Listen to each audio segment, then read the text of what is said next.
Muitas vezes a violência doméstica é invisível para a escola. Como podemos se contribuir na prevenção e repressão a esse tipo de violência? Olha, veja só, quando algo é invisível, por exemplo, para a escola, né, fica difícil de a gente tomar alguma providência no que diz respeito à violência doméstica ou qualquer outro assunto. Né. É óbvio que se houver uma percepção por parte do gestor, parte de coordenador, de professor, de que algum aluno esteja sofrendo esse tipo de violência, né, num primeiro momento a gente precisa conversar então. Conversar com o aluno, se for o caso, conversar com os pais também, e procurar resolver de uma forma tranquila. Né? Se a coisa é complexa e ganha outros contornos, por exemplo, então a gente precisa procurar o Ministério Público, que é quem cuida disso. Inicialmente seria uma conversa com o Conselho Tutelar para que possa solucionar esse impasse. Mas o que a escola pode fazer em algo que muitas vezes é invisível? É trabalhar com o processo de educação mesmo, né? De diálogo, né? De algumas disciplinas, algumas matérias que possam contemplar a respeito do tema, né? Falar tanto do ponto de vista ético, filosófico, quanto do ponto de vista legal, o que é que a lei do nosso país diz a respeito disso.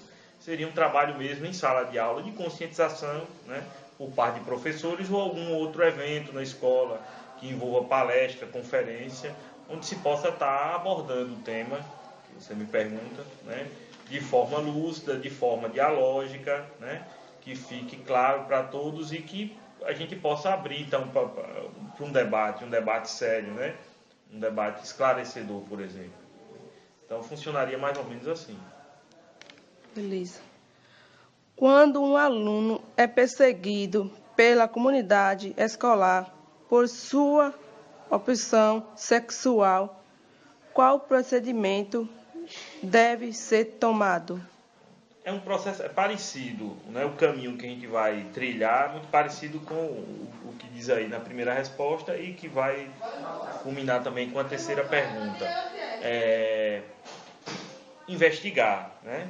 Inicialmente, investigar, conversar com as partes, né?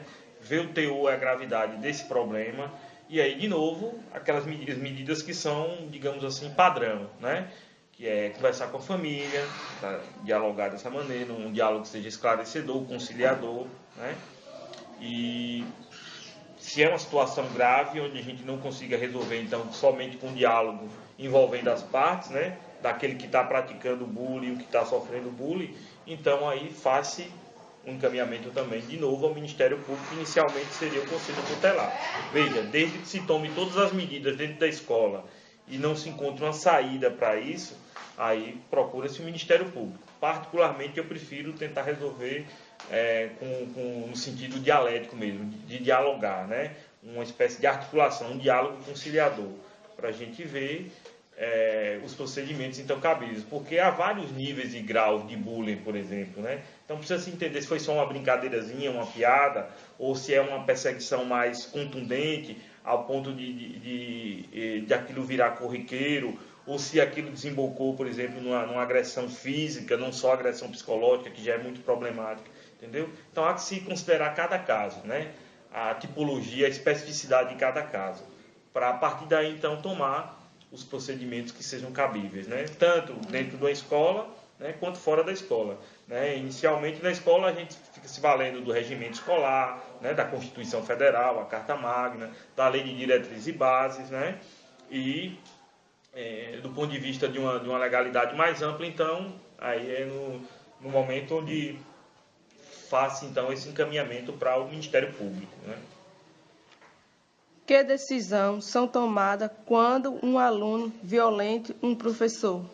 Veja, todas as perguntas vão desembocar numa resposta que é parecida, né? Porque são procedimentos que a gente adota na escola, né? Procedimentos padrão. Então, de novo, ver que tipo de violência foi essa, né? Envolveu o uso de arma, uma agressão com arma branca, ou ameaça com arma de fogo, foi somente o soco, foi um arranhão, ou uma verbalização, preciso ver o caso, né? Então, quando são casos, repito, casos muito graves, então precisamos fazer um encaminhamento para os órgãos competentes, como eu falei. no que diz respeito, né, ao Ministério Público e às suas várias esferas de Ministério Público, claro.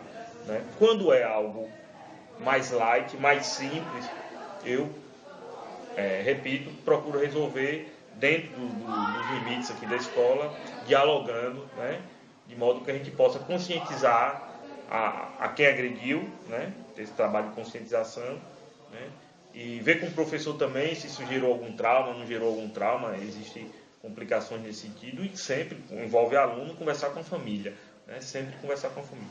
Felizmente, na comunidade que a gente vive, uma comunidade pequena, pacífica, nós não temos casos assim, pelo menos eu não vivenciei casos tão complicados. Casos mais simples a gente vivencia no dia a dia.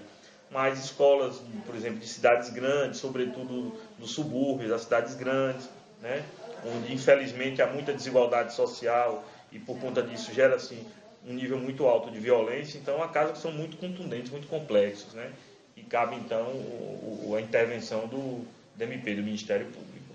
Ok? Ok, obrigada. Eu que agradeço.